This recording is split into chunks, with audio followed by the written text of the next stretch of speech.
Hello friends, कन्नू voice में आपका welcome.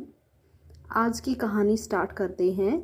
इतनी बड़ी लड़की हो गई है, एक कप चाय बनाना तक नहीं सीखा। हे भगवान, ससुराल में कैसे निभाएगी ये। वो चाय चूल्हे पर चढ़ाकर जरा सा बाहर क्या निकल गई कि ताई जी को बस बोलने का बहाना ही मिल गया। पर उसकी मम्मी भी कहाँ कम थी। क्या करूँ जीजी, मेरी तो कभी सुनी ही नहीं इसने। अब सास ही सुधारेगी तब समझ आएगी। मन में तो डर बैठ ही गया था विशाखा के। पता नहीं क्या होगा ससुराल जाने पर, और पता नहीं कैसी होगी उसकी सास।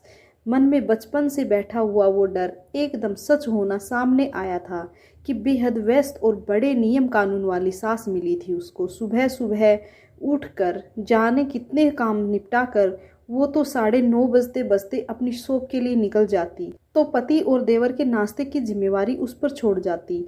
2 बजे तक ससुर जी घर पर आते तो लंच समय से बनाकर तैयार रखना ही पड़ता था। हाँ, डिनर जरूर सास उसके साथ खड़ी होकर बनवाती थी, क्योंकि उस समय पूरा परिवार एक साथ बैठकर खाना खाता था। लेकिन क्या इतना ही? अब समझ में आया था कि ये घर के काम तो पूरे दिन चलते हैं और वह उन्हें निपटाती। लगभग रोज ही किसी न किसी बात के लिए सासू का लेक्चर सुनने का अभिशप्त रहती। काफ़ी कोशिश करती थी वह कि गलतियां न हो, पर हर रोज कोई नई मुसीबत सर पर पड़ ही जाती थी। अब कल शाम को ही पतिदेव के कुछ मित्र घर पर आए।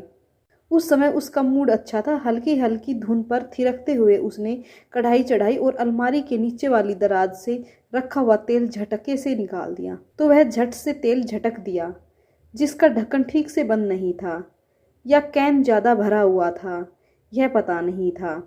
हर तरफ सिर्फ तेल था और वह डरी सी बीच में खड़ी हुई थी। अब क्या करेगी वह, कुछ पता नहीं था। शायद भगवान जब मुसीबत भेजते हैं तो उसका निदान भी भेजते ही होंगे। तभी तो ठीक उसी समय उसकी सास घर में प्रवेश करती है और किचन के दरवाजे पर आकर खड़ी हो गई।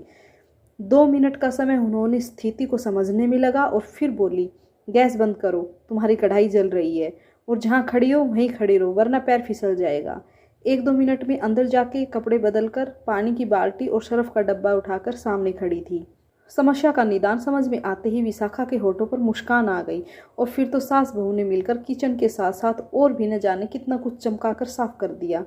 चंद्रमा को सिर्फ चाहने भर से कुछ नहीं होता, पा लेने के मरम आज सासू माँ ने उसे सिखा दिया था। आपकी इस कहानी के बारे में क्या राय है? कहानी पसंद आई तो लाइक ज़रूर कीजिएगा। इसी तरह के वीडियो के लिए प्लीज़ चैनल को सब्सक्राइब कर लीजिएगा, और friends please please please support कीजिएगा। आप अंत तक आए हैं, लाइक ज़रूर कीजिएगा और बता दीजिएगा आपको किस तरह की कहानियाँ पसंद हैं, क्योंकि मैं अपनी ऑडियंस से पूछना चाहती हूँ कि मैं किस तरह की कहानियाँ लेकर आऊँ। Okay, thank you friends.